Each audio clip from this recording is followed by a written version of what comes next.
the vast majority of Iroquois or Haudenosaunee people side with the British for the reasons we've already explored.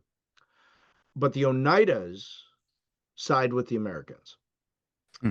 And there's a couple of reasons for that. For one, the Oneidas were feeling an enormous amount of landed pressure from colonists and could see they understood that if they sided with the British, they were going to get overrun very quickly by the Americans, and they don't want that.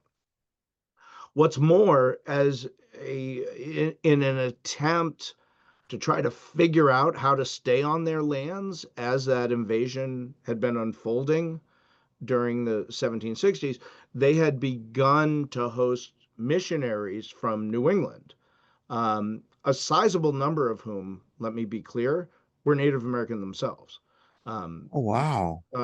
predominantly from the Mohegan and Narragansett tribes.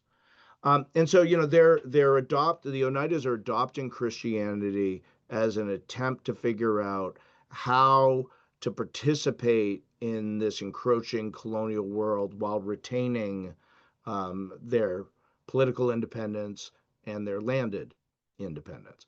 Those ties contribute to them siding with the United States during this war. So, in other words, they're on the opposite side of this war from most of the rest of the Haudenosaunee Confederacy.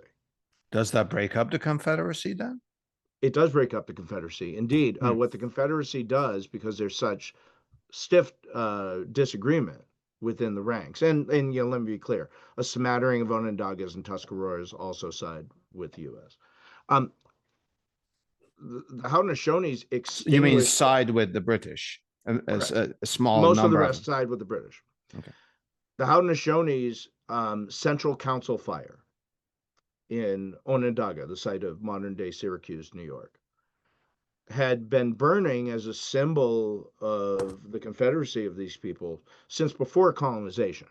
We don't know the exact date that the League was founded, but for hundreds of years, they Oh, extinguished the council fire during the American Revolution and say everyone can go their own way during this war and we'll reunite after the war. But that's not what happens.